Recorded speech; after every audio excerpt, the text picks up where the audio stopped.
Et on va passer tout de suite aux commentaires de la semaine, mesdames et messieurs. Beaucoup de commentaires, surtout sur la police, hein. Même si on a aussi eu son lot de commentaires sur l'Afghanistan. D'ailleurs, j'aimerais remercier encore une fois, je sais que je le fais peut-être presque à chaque fois et je me rends pas compte, mais c'est vraiment très cool parce que je trouve qu'il y a de plus en plus une dynamique positive sur la chaîne dans les commentaires et aussi surtout, je vois que même maintenant, il y avait un moment donné où il y avait des gens, je vais dire un peu comme ça, mais excités, un peu énervés, qui arrivaient sur la chaîne eh bien, c'était moi qui devais répondre et calmer le jeu. Or, je vois que maintenant, il y a parfois d'autres personnes qui s'en occupent, qui mettent en perspective, etc. Et je trouve ça juste génial. Voilà. Donc, c'est très cool. Merci beaucoup. Et puis, eh bien, passons tout de suite à ce qui nous intéresse, hein, les commentaires de la semaine. Et on va commencer tout de suite avec la vidéo. Pardon, la BAC se prend pour des cow-boys. Et nous avons Filka qui nous dit numéro de la plaque, mais si c'est une voiture volée, tu les retrouves comment? Il manque le début. Pourquoi ils interviennent? Pourquoi s'embrasse à rouge? Après, le nombre de tirs, honnêtement, ça dépend du calibre. Tu peux tirer 10 balles avec du petit calibre sans neutraliser ta cible. Après, pour tirer, il faut qu'il y ait mise en danger des policiers ou légitime défense. Là-dessus, Tony répond la police est équipée de SP 2022. C'est du 9 mm, 30 secondes de recherche. Ensuite, un Gugus qui commence à te foncer dessus dans un engin d'une tonne et demie. Là, je sais pas pourquoi, mais ta vie commence peut-être à être en danger. Je suis pas scientifique, mais je suis sûr qu'une machine d'une tonne versus un sac à viande 70 kg, je pense pas que c'est le bout de viande qui gagne. Alors, justement, je voulais répondre à tout ça. Alors, c'est vrai que la plaque d'immatriculation, c'est vrai que si ça se trouve, le véhicule était volé. On ne sait toujours pas quel était le début de l'intervention pour ce cas-là. Mais justement, la police n'a pas non plus communiqué là-dessus. En général, ils n'hésitent pas. Et alors, je veux dire aussi, parce qu'il y a une perspective qu'on oublie un petit peu et que j'ai oublié de parler dans la vidéo.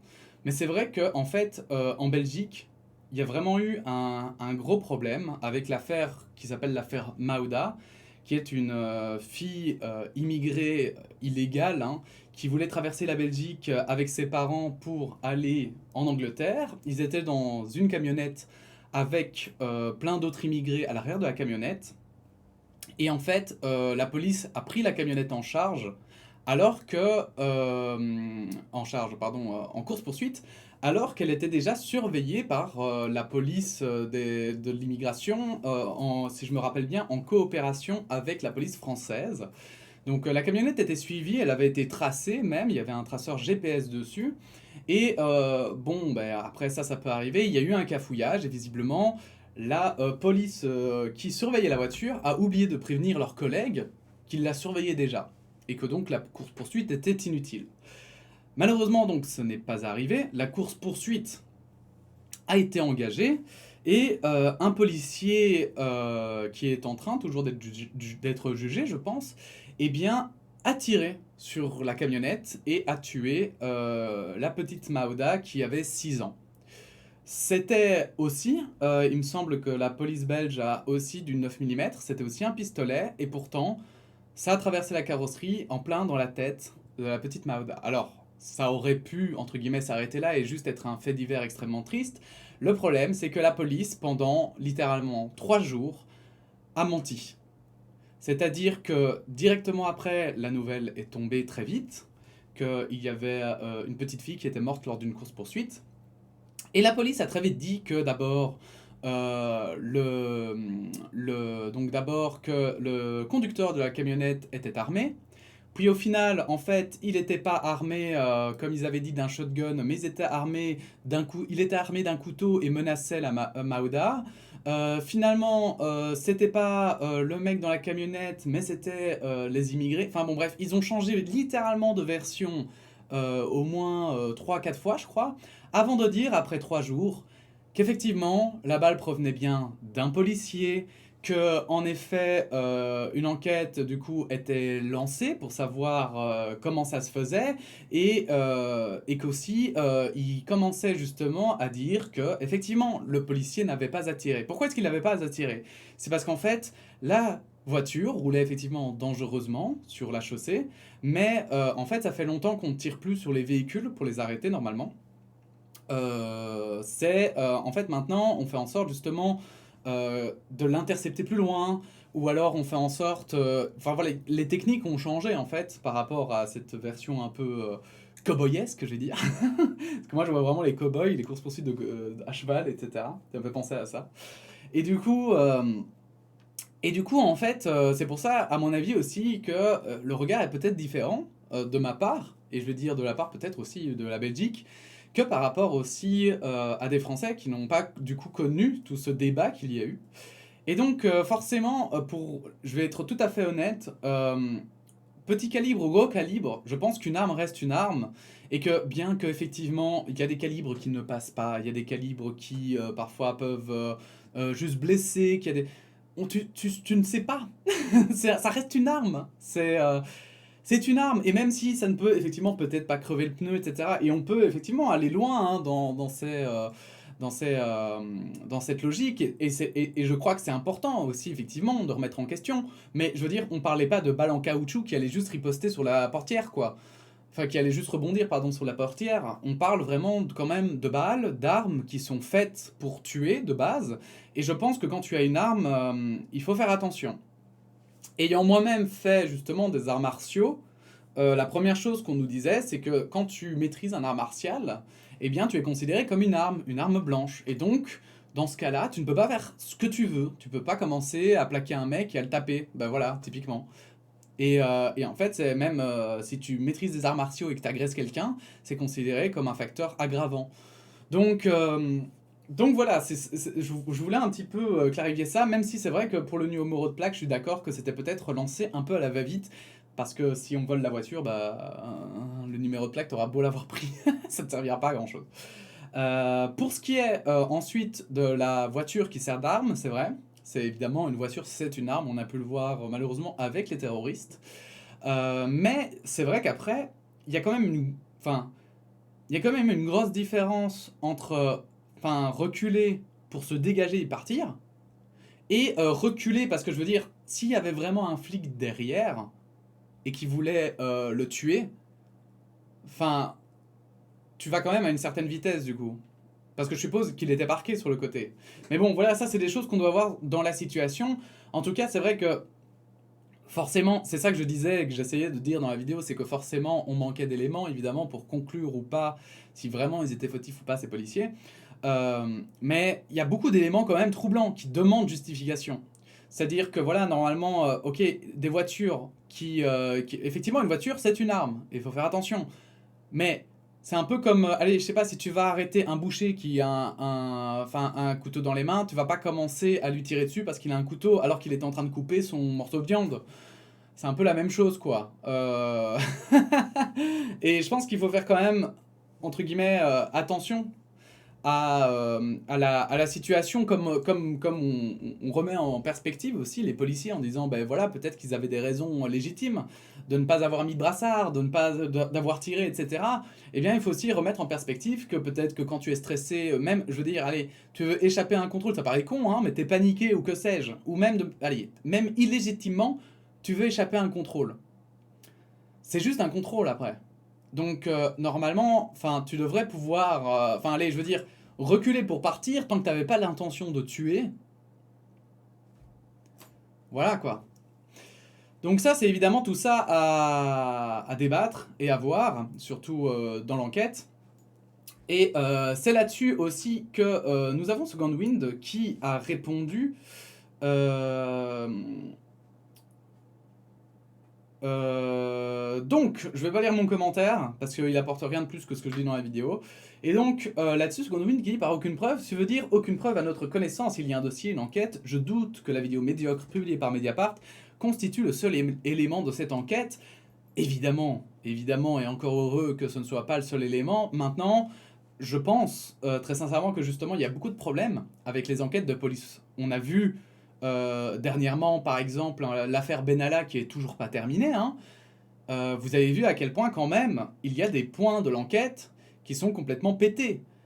Qu'il y a des choses qu'on a négligées. Et il ne faut pas oublier aussi que, malgré tout, il y a quand même des conflits d'intérêts par rapport à l'IGPN et la police des polices pour la Belgique, puisque ce sont tous des anciens policiers qui enquêtent sur des collègues ou des ex-collègues. dans ce cas-là. Donc, c'est un peu problématique. Normalement, ça ne devrait pas juste se passer comme ça devrait être beaucoup plus indépendant, et ça devrait peut-être être une formation même à part entière. Peut-être qu'il y a des gens qui devraient, plutôt que de se présenter à la police, carrément, enfin voilà, faire une formation de policier, peut-être devrait-il faire une formation d'enquêteur interne, entre guillemets, d'IGPN, quoi. Donc ça, c'est vrai que c'est un peu dérangeant. C'est un peu dérangeant, mais soit on va avoir l'occasion d'en reparler, donc je vais passer au commentaire suivant. Et on va changer d'abord de sujet. J'ai mis les commentaires en fonction du moment où ils étaient postés, pas par vidéo. C'est trop chiant à faire par vidéo. Désolé. Afghanistan et Vietnam, même défaite. Donc la vidéo sur l'Afghanistan et le... Mais ils sont mis dans le désordre aussi chez moi, je crois que je l'avais mis en dernier. Attendez. Panique. Est-ce que... Non, ça va, je crois. Ah oui, non, c'était bien bugué, c'était bien ce que je me disais. Mais ça reste Afghanistan et Vietnam. Donc nous avons Hervé Masculier qui dit: toi, tu ne regardes pas les docus d'Arte. Ho Chi Minh est un chef d'État vietnamien, communiste et anticolonialiste.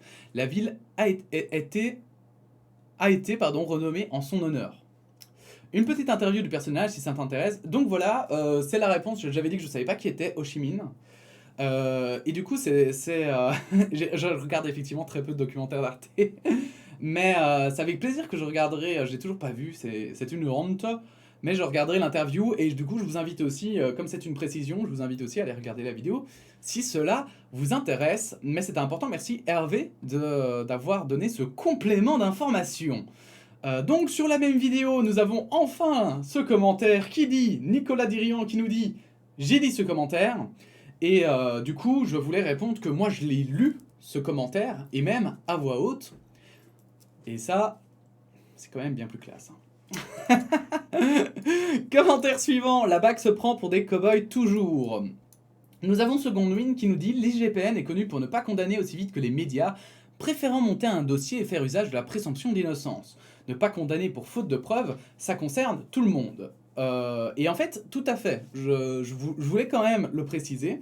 C'est vrai que, en fait, dans ma vidéo, j'ai pas hyper bien nuancé, je trouve. J'ai peut-être été un peu trop rentre dedans.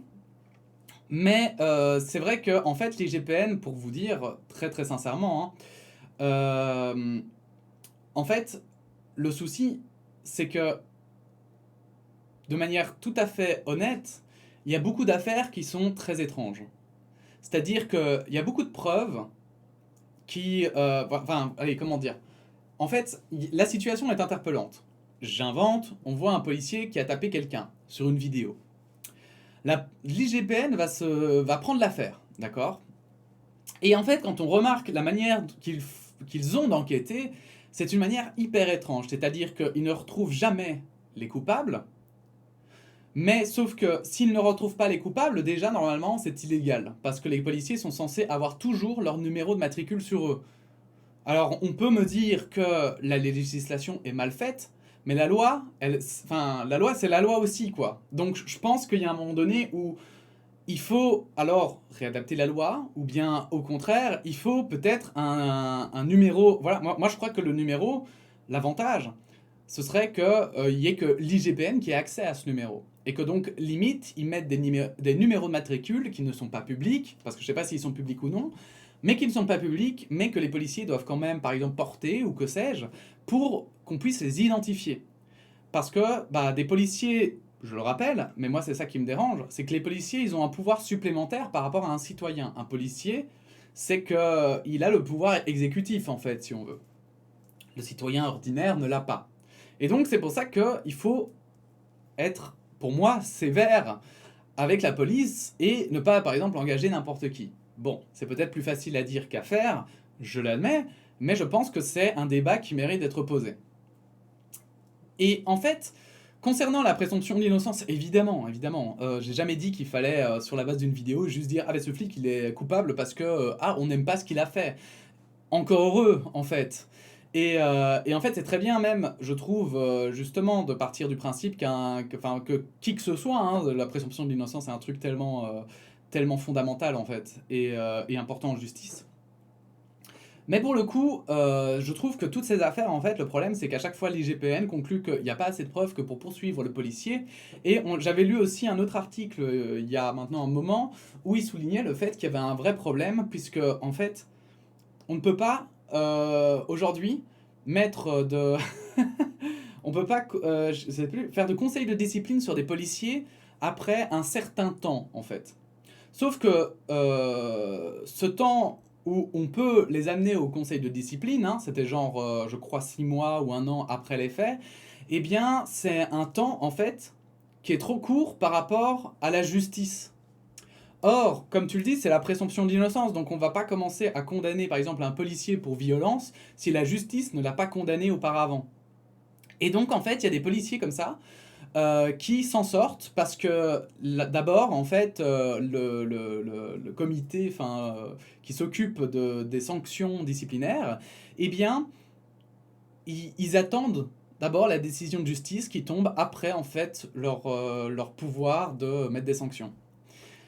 Et donc, je pense vraiment, en fait, dans tout ça, hein, je pense vraiment, c'est exactement ce que je disais, et d'ailleurs, je reconseille, puisqu'on m'a reproché hein, de conseiller des séries sud-coréennes, même si moi je trouve ça extrêmement intéressant justement de voir dans d'autres cultures, et en plus la Corée du Sud est quand même assez proche de la culture occidentale, parfois on a presque l'impression que c'est même dans l'excès, mais effectivement, je vous conseille de regarder The Confession Tapes et sur Netflix, et vous verrez qu'en fait, je trouve, moi, dans la police, le vrai souci, c'est qu'il y a trop de doutes. Il y a beaucoup trop de doutes aujourd'hui, mais des doutes, pas des doutes dans le genre, putain, l'affaire, elle est tellement difficile, on n'a pas assez de preuves ou quoi, enfin, je sais pas. Non, c'est des doutes dans le sens où on aurait pu pallier à ce manque de preuves ou à ce manque d'informations, et on l'a pas fait. Parce que l'IGPN a mal fait ses devoirs d'enquête, parce que, en fait, tout à coup, le policier, il a pas suivi la loi et il portait pas de brassard. Etc. Là, par exemple, dans cette vidéo, je suis désolé, mais un policier qui porte pas de brassard, ça devrait être sanctionné. Ça devrait être sanctionné. Il n'y a pas de... Ah ben, en fait, peut-être que... Non, en fait, c'est une faute professionnelle. Un point, c'est tout. À partir du moment où c'est dans la loi et c'est obligatoire, tu as une sanction, je trouve. Et pareil pour tous les policiers qui ont été jugés, bah voilà, on va dire sans suite en fait.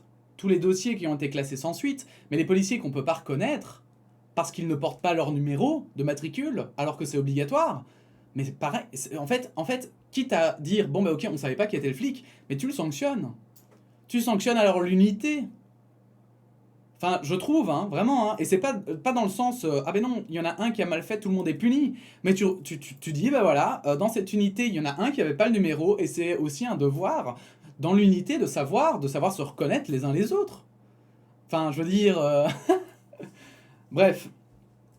Donc voilà, ça c'est mon opinion, bien sûr, mais c'est surtout tout ça que je voulais mettre en exergue, c'est que je trouve qu'effectivement, il y a quand même un certain relâchement pour moi autour de la police, et pour moi c'est un relâchement qui ne devrait pas avoir lieu parce que c'est trop dangereux, ce sont des citoyens qui ont du pouvoir, et tout comme les politiciens, hein, tout comme des citoyens, j'invente, hein, mais enfin tout un tas de fonctionnaires, etc., et bien à partir du moment où il y a du pouvoir, c'est comme les professeurs, par exemple, qui ont aussi un pouvoir sur les enfants, eh bien, il faut savoir surveiller et regarder et observer. Bref, commentaire suivant, toujours sur la BAC, et nous avons Harry qui nous dit: si vous avez tiré dans une jante et que la balle avait rebondi sur un pinceau ou l'un des policiers, on aurait dit quoi? Pourquoi les policiers de la BAC les avaient-ils arrêtés? Ils ne sont pas censés faire du contrôle routier, ou je me trompe? Je ne mets je ne me mets d'aucun côté. J'ai personnellement déjà subi l'idiotie d'un flic qui m'avait accusé de lui avoir tiré la langue à 200 mètres de lui, alors que je ne l'avais même pas remarqué. J'ai aussi eu un policier qui ne m'a pas mis d'amende pour le non-port de la ceinture, alors que je lui avais demandé de me la mettre, car j'étais en tort, comme quoi la bonne foi peut être appréciée. Et évidemment, en fait, ça c'est aussi quelque chose qui me saoule, c'est que j'ai vraiment l'impression, en fait, je vais être tout à fait honnête, hein, mais j'ai en fait l'impression, mais alors heureusement ici dans ce genre de vidéo, et je pense notamment beaucoup à Second Winds, mais ce n'est pas le seul, hein, mais c'est parce que je sais que Second Winds, on discute souvent parce qu'on a souvent pas les mêmes avis, mais, mais justement, en fait, c'est ça qui est cool, c'est que justement, heureusement, c'est pas vrai, mais j'avais à un moment donné d'ailleurs l'impression que, en fait, ceux qui avaient le plus de problèmes avec la police, c'était ceux qui étaient justement dans l'extrême, quoi. Soit t'étais pour les flics, soit t'étais contre, quoi. Et donc, voilà, en fait, moi, c'est vrai qu'il y a un côté qui m'énerve un petit peu, c'est que en fait, il y a ceux qui trouvent que tu peux pas critiquer les policiers, et ceux qui trouvent que tu dois les critiquer. En fait, moi, je crois qu'il y a... En fait, moi, je crois que on peut les critiquer, on n'est pas obligé, évidemment. Mais je pense que on peut les critiquer et je crois qu'en fait, il faut les critiquer. Mais pas dans le sens devoir, mais dans le sens où c'est responsable, en fait. C'est qu'il faut savoir tout critiquer. C'est hyper important. Je vais dire, allez, même, je vais le dire un peu comme ça va paraître peut-être absurde, mais même l'antiracisme, en fait, faut savoir se poser des questions dessus. Parce que si t'es juste antiraciste pour être antiraciste, en fait, tu vas rater le fondement. Et pourquoi, en fait, il faut être antiraciste? Il faut être antiraciste parce qu'il n'y a pas de différence majeure entre les êtres humains qui sont d'un pays ou d'un autre. Ou d'une couleur de peau différente, en fait. Il faut être antiraciste parce qu'au final, on a plus à perdre aussi en étant raciste qu'en étant antiraciste. Voilà, enfin, et ça, pour moi, ce travail-là est hyper important. Et ça, par exemple, voilà, l'antiracisme, par exemple, pour moi, c'est à l'école que tu l'apprends. Tu apprends à l'école que, effectivement, le racisme, il est basé sur quoi? Sur finalement plus une histoire d'ego que réellement des faits et des vérités. Parce que des connards, il y en a partout, des gens incroyables, il y en a partout, quoi. Et tu peux aller vraiment en Corée du Nord, je suis sûr que même en Corée du Nord, on peut trouver un humaniste, quoi. Vous voyez ce que je veux dire? Comme on peut aussi, ben voilà, en Corée du Nord, on peut trouver les pires connards de la planète. Bon, enfin voilà. Mais ça, c'est dans tous les pays, je pense, du monde. Et, euh, et donc, voilà. Je pense qu'il faut savoir critiquer les policiers. Et que c'est pas en fait, au contraire, je pense que c'est quand tu sais les critiquer que tu as justement un point de vue beaucoup plus global. Et moi, j'accepte quelqu'un qui, justement, est ouvert à la critique et se pose réellement la question, est-ce que ici c'était fautif ou pas? Parce que de toute façon, enfin, si vous croyez que dans les policiers, ce sont tous des gentils, bah, vous êtes aussi naïf que ceux qui croient que tous les policiers sont des connards. Enfin, c'est facile de mettre tout dans le même panier, mais malheureusement, c'est pas la réalité. Et en fait, ouais, dans la vidéo, en fait, je me mettais d'un côté parce que pour moi, c'est toujours ce côté, on sort, enfin, il y a toujours un côté où pour moi, l'arme de policier, c'est vraiment le tout dernier recours. Et c'est pour ça que je parlais notamment de cette docu-fiction, en fait, finalement, hein, de cette série coréenne qui s'appelle Live, parce qu'elle montre très bien, en fait, ça. Elle montre très bien qu'effectivement, c'est important, en fait, de savoir quand t'es policier que t'as une arme dans les mains qui peut tuer. Et que, effectivement, c'est ça que je voulais dire aussi tout à l'heure, en fait, enfin dans la vidéo, c'est que quand on me dit, bah oui, mais en même temps, il a essayé de tuer son collègue. Non mais ok, mais après il se barre, le gars. Enfin, je veux dire, il y a un moment donné, c'est un peu, voilà, je sais pas, il y a un mec qui assassine quelqu'un et puis il se barre en courant. Enfin, tu vas pas essayer de le tuer quand même. C'est pas à toi, je vous rappelle qu'il y a une justice derrière. Normalement, il y a que quand il met quelqu'un en danger que à ce moment-là tu tires. Or là, le gars il se barrait. Alors est-ce qu'il aurait été un danger pour le reste des gens? Qui était ce mec? Pourquoi est-ce qu'ils l'ont arrêté, etc. Toutes ces questions doivent évidemment être répondues pour pouvoir prendre cette décision. Si c'est un gars de la mafia qui a déjà tué 46 personnes, oui, peut-être qu'alors là, à ce moment-là, tu peux tirer, je ne sais pas. Là, il faudrait voir que dit la loi. Mais je pense que d'un autre côté, imaginez que ce soit juste parce qu'on ne sait pas. Imagine que ce soit même, allez, je vais prendre un cas où il a quand même fait quelque chose. Imaginez que ce soit un petit dealer de drogue qui ait juste voulu se barrer. Et en reculant, il a chopé un policier sans faire exprès, même si on n'a toujours pas la preuve que ce policier était bien là. Et puis ensuite, il s'est barré. Mais pourquoi tu lui tires 7 balles dessus en fait? Je sais pas, ça m'échappe complètement. Genre, on ne tue pas les gens comme ça, quoi. Et moi, ça me choque. Surtout que, comme le dit Harry, il aurait pu blesser un collègue, hein, le policier. Ça, on a tendance à oublier, mais les armes, ça peut se retourner contre toi. Bref, il faut pas être hyper catégorique, donc c'est bien ce que je disais, il me semble, dans la vidéo quand même, hein. Je ne dis pas que ces policiers sont forcément coupables, je dis qu'en fait, c'est assez interpellant, et même si la vidéo est de médiocre qualité, même si Mediapart a tendance à parfois romancer les affaires, je pense que là, quand même, il y a des questions qui se posent et qui sont légitimement posées et qui méritent une réponse et pas juste un petit communiqué de la police qui dit que selon le rapport, parce qu'on a déjà vu aussi des rapports falsifiés des policiers, et ça, voilà, je veux dire, c'est aussi ça le problème. Les policiers qui falsifient des rapports devraient être directement virés à partir du moment où c'est avéré qu'ils ont menti. Parce qu'on ne peut plus avoir confiance en eux. C'est terminé. Or, normalement, un policier, c'est vraiment, je veux dire, c'est le but même aussi d'un policier, c'est d'avoir confiance en lui. Donc, ce sont tout un tas de choses qui, pour moi, doivent être débattues. Et c'est pour ça que je crois que, d'ailleurs, au vu du nombre de débats que nous avons, j'espère qu'on aura encore l'occasion d'en reparler. Enfin, j'espère. J'espère pas qu'il arrivera quelque chose de grave, évidemment, mais j'espère que dans de prochains articles, nous aurons l'occasion d'en discuter. Donc, commentaire suivant. Les talibans ne respectent pas leurs paroles. Nous avons Kojeta Katz qui dit « Je crains le pire par la suite, car ce qui se passe déjà est grave, mais nous ne savons pas tout exactement ce qui se passe sur place, et là, il doit se passer des choses encore pires que ce qu'on nous laisse voir. » En effet. En effet, même dernièrement, là, ces derniers jours, c'était assez... il s'est encore passé des trucs, apparemment... Enfin, que ce soit des...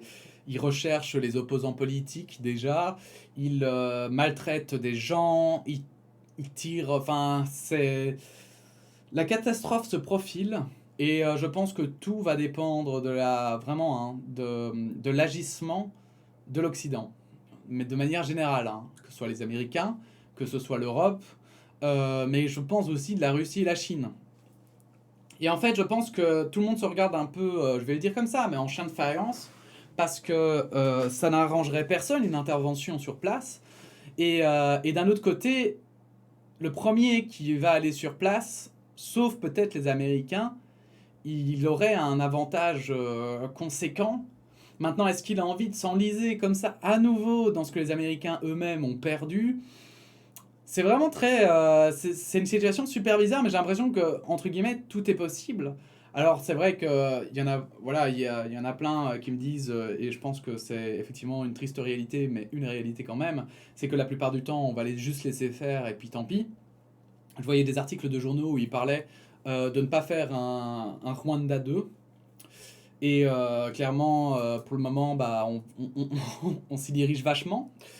Maintenant, justement, entre-temps, il y a eu le Rwanda, entre-temps, il y a les réseaux sociaux, on voit tout en fait. On voit tout, on entend tout, on sait tout. Alors, je dis tout, évidemment, je parle de manière générale, mais il y a des choses que les gens vont pas accepter, je pense. Et quand je vois déjà à quel point, je trouve, hein, c'est flagrant, je trouve, à quel point les gens réagissent.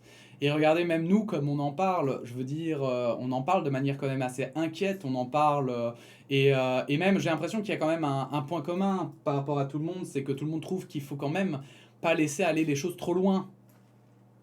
Il y a eu aussi la Syrie entre-temps, la vague de migration par rapport à la Syrie, et du coup j'ai l'impression quand même que c'est pour ça que la situation est beaucoup plus complexe que par exemple ce qui se passait en Syrie où on savait très bien que personne n'allait intervenir en Syrie, que c'était peine perdue. Ici j'ai l'impression qu'il y a quand même un peu plus de chance parce que il s'est passé des trucs et par le passé, enfin je sais que c'est un pléonasme, mais et du coup ça fait que du coup la situation a changé, la situation n'est plus la même, les gens ne pensent plus pareil.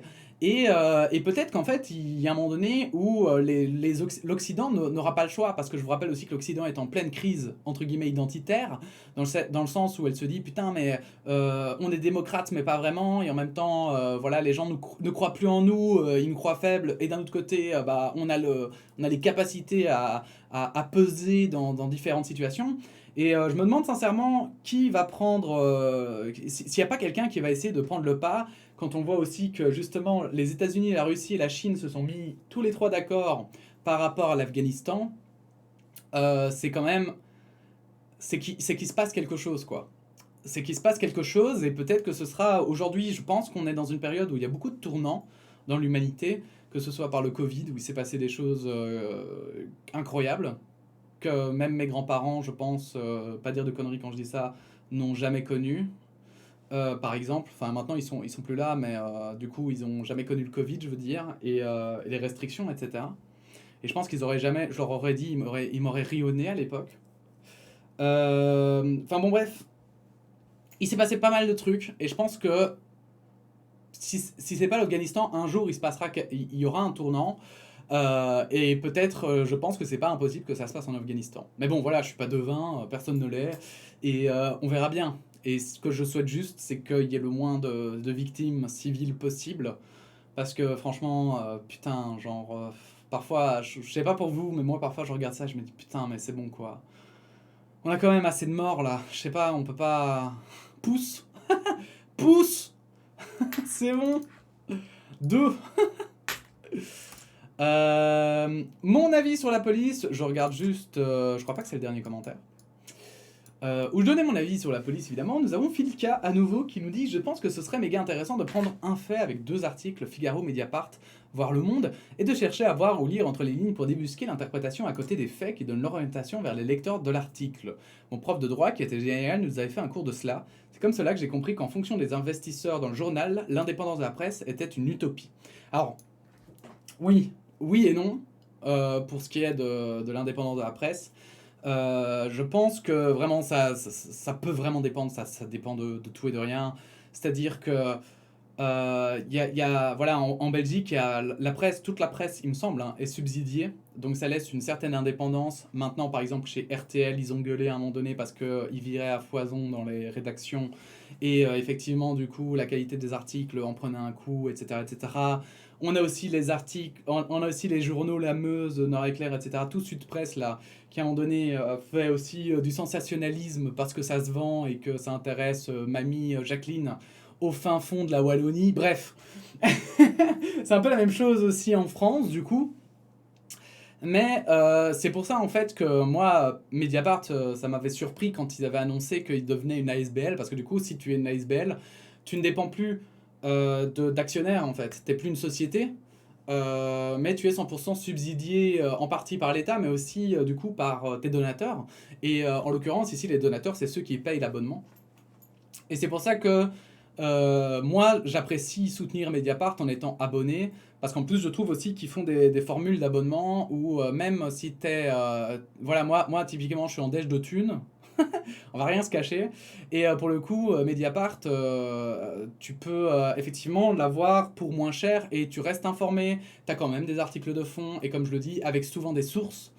Et même si parfois, voilà, même si parfois ils vont peut-être un peu trop loin, ou ils vont dans des délires ou des trucs un peu chelous, et bien d'un autre côté, tu as quand même un article de fond avec des sources et des interprétations que tu peux toi-même remettre en perspective par toi-même, quoi.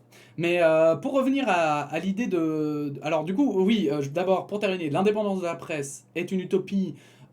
Oui et non, parce que quand même, il y a beaucoup de... Je pense qu'on ne se rend pas compte, mais il y a beaucoup de journalistes aussi. En fait, je crois que c'est l'objectivité qui est une utopie. L'objectivité totale n'existe pas, et forcément, il y a des gens qui sont... Il y a des journalistes qui sont de droite et qui donc vont écrire leurs articles plutôt vers la droite, des journalistes qui sont plutôt de gauche qui vont écrire leurs articles plutôt à gauche.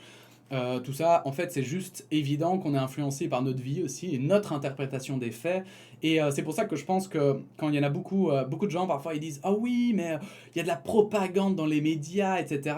Mais je pense qu'on ne se rend pas compte aussi que les sources sont parfois toutes les mêmes, hein, que ce soit l'AFP, Reuters, Belga en Belgique.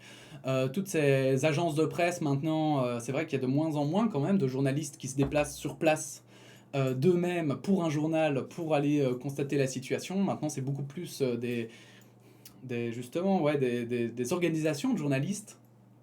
Et après, les journaux achètent leurs petites leurs dépêches, en fait, pour en faire une analyse, quoi. Mais aussi, justement, parfois, on lit la même chose dans la presse parce que simplement, en fait, on est tous occidentaux, par exemple, et donc on a le même regard. Que tu prennes un gars de droite ou de gauche, voilà, ouais, typiquement, l'Afghanistan, tu prends un mec de droite ou de gauche, il va te dire que c'est la Hesse, que c'est le chaos. Donc c'est normal qu'en fait dans tous les journaux ils parlent de chaos, de fin du monde, machin. C'est parce que c'est notre regard qui fait ça. Maintenant peut-être que si tu prends un journal déjà même américain, à mon avis sera déjà plus proche de nous aussi, hein. Mais tu prends un journal, j'invente, mais russe, il va peut-être le voir différemment. Enfin bon, voilà. un petit peu pour l'indépendance de la presse. Pour ce qui est de lire 2 articles différents et tout, moi j'en serais ravi, mais le problème c'est que vraiment, pour le moment, c'est plus un problème de moyens, où j'aimerais pouvoir m'abonner, mais à différents, en fait j'aimerais m'abonner à plein de journaux différents. Et j'espère que quand, si à un moment donné cette chaîne fonctionne, je pourrai le faire. Mais pour le moment, c'est pas trop possible. Donc voilà, pour le moment, je me contente des articles de la RTBF et du Soir, principalement de Dardar pour le côté néerlandophone et de Mediapart pour le côté français. Et en général, quand je regarde les nouvelles, en fait, je vais un peu taper sur Google si je veux vraiment remettre en perspective, et j'essaie de remettre en perspective moi-même. Ou alors, je vous avoue que Twitter, c'est pas mal aussi. Je trouve, sur un sujet pour voir vraiment tous les types de réactions différentes, c'est-à-dire de voir surtout les plus extrêmes en fait. Parce que je trouve que sur Twitter en fait c'est tellement petit et c'est un peu j'ai l'impression que le public commence de plus en plus à devenir le même, c'est-à-dire un public un peu provocateur ou troll qui va dire vraiment l'extrême et qui va juste gueuler pour gueuler quoi et dire genre j'invente mais sur les Afghans bah bien fait pour leur gueule alors que t'es en mode mais non. Et du coup, en fait, je trouve que c'est intéressant de voir l'extrême, justement, pour un peu remettre en perspective et voir, justement, si ces arguments tiennent, même face à ces idées parfois extrêmes. Bref, donc, c'est pensé. D'ailleurs, le futur de la parenthèse, j'ai quelques idées. Si à un moment donné ça marche, mais pour le moment, disons que tant que j'ai pas les moyens, ce ne sera pas fait. Et je crois que celui-ci, c'est le dernier commentaire. Attendez, qu'est-ce que je fais? Ah mais parfois je double-clique. Oh là là, mais quel drame, pardon. Dernier commentaire, donc mon avis sur la police. Là-dessus, Second Wind nous dit d'accord avec l'essentiel de la vidéo, mais j'aimerais quand même souligner un biais dans tes propos. L'avocat dit clairement qu'il n'a pas donné de coup à sa femme. Donc, pour rappel, j'ai oublié de le dire dans le résumé de la semaine, mais on parlait d'un article, effectivement, avec un colonel qui, depuis, a démissionné de ses fonctions. C'est quand même important à maintenant le souligner. Je l'ai mis en update. Et ce colonel était connu pour des violences conjugales vis-à-vis de sa femme lorsqu'il était colonel. Et bref. Et donc, c'était l'article là-dessus, puisque maintenant, il était projeté niveau... c'était quoi numéro 1 en Nouvelle-Calédonie, dans la gendarmerie, alors qu'en Nouvelle-Calédonie, la violence faite aux femmes est extrêmement élevée par rapport à l'agglomération. Je crois qu'on dit comme ça, hein, ouais. Donc, il nous dit, l'avocat dit clairement qu'il n'a pas donné de coups à sa femme, sinon le jugement aurait été différent. Tu embrayes sur, on ne sait pas s'il a donné des coups, et tu finis la vidéo sur, il battait sa femme. Tu exagères les faits sans doute involontairement, peut-être sous l'effet de tes a priori, même Mediapart ne va pas aussi loin, et on peut leur faire confiance pour aller chercher les anecdotes les plus croustillantes, vu comment ils ont romancé leur article. Alors oui, Mediapart, effectivement, mais ça je pense que tous les articles, entre guillemets, romancent en quelque sorte, hein, pour le coup. Enfin, je trouve hein, que même quand tu vas lire justement, allez, je vais dire Le Figaro, ou même la RTBF, souvent, bah ouais, ils racontent une histoire et c'est même plus agréable à lire en vrai. Moi, je préfère des articles comme ça, mais qui assument derrière leur côté. Par exemple, Le Figaro, je trouve que tant qu'ils assument effectivement que c'est leur vision, leur regard, et qu'ils disent pas que c'est universaliste, entre guillemets, moi, j'ai pas de problème. Et Mediapart, typiquement, c'est le média par excellence qui se dit de gauche, quoi. Le mec s'est montré violent physiquement et surtout psychologiquement. Il a été condamné pour ça. Je pense que ses supérieurs n'ont aucun sens commun pour l'avoir promu. Nous sommes dans une société qui a décidé de ne plus laisser passer ce genre d'acte. Il est anormal de le promouvoir. Je ne suis pas non plus d'accord de lui faire perdre son poste, mais en tout cas de bloquer sa progression un bon bout de temps. Et en effet, ça je reconnais par contre totalement. Il battait pas sa femme, donc effectivement il a fait des actes violents. On entendait notamment qu'il la bloquait, voilà, enfin bon bref, mais il l'a jamais tapé en tant que tel. Et c'est moi qui ai fait un raccourci, et c'est quand je le disais justement dans mon commentaire, je crois que j'ai lu une première fois l'article en diagonale et que c'est ce que j'avais compris, et c'est ça qui m'a biaisé. En tout cas, je me corrige du coup maintenant ici. En effet, cette personne n'a pas usé de violence, ce gendarme. Et par contre, il a quand même, voilà, il a quand même usé de violence conjugale, psychologique, beaucoup psychologique, quelque peu physique sous certains aspects, mais il n'a pas donné de coups. Donc voilà, puisque les commentaires de la semaine servent quand même à ça, ça vaut la peine. Maintenant, moi aussi, hein, je disais pas qu'il fallait le virer, hein, en vrai, je pense pas. En fait, le fait, quand ils disent, oui, on peut garder ces policiers, mais ils peuvent plus être au contact du grand public, moi je crois que c'est une bonne solution. C'est une bonne solution. Maintenant, je crois aussi que voilà, on peut faire aussi des conneries dans sa vie. Et moi, je suis adepte en fait de la seconde chance. Et je pense que voilà, c'est pas parce que ce mec a été violent à un temps T que forcément il est violent toute sa vie. Mais je pense qu'il faut de toute façon à un moment donné, en tout cas, le mettre à l'écart, attendre et qu'il prouve aussi qu'il évolue. Il faut que les gens prouvent qu'ils évoluent avant de pouvoir à nouveau leur faire confiance. Ça, c'est un fait aussi. Donner une seconde chance, d'accord, mais il faut pas être débile non plus et juste dire ah, t'as assassiné quelqu'un, ben, tu vas être gentil, tu vas sortir demain, hein, et tu le referas plus, ok. Bref. J'ai pris l'assassinat juste parce que c'était rigolo, hein. C'est pas pour faire un rapport avec le gendarme. Il a assassiné personne, ok. Bref, voilà, je pense qu'on a fait le tour des commentaires de la semaine. N'hésitez pas, si ça vous a plu, à liker la vidéo, à vous abonner et à la partager, hein. N'hésitez pas à donner votre opinion en commentaire, évidemment. Et puis sinon, on se dit à bientôt pour de nouvelles actualités. Voilà, merci à vous et la bise. J'ai oublié de préparer, pardon.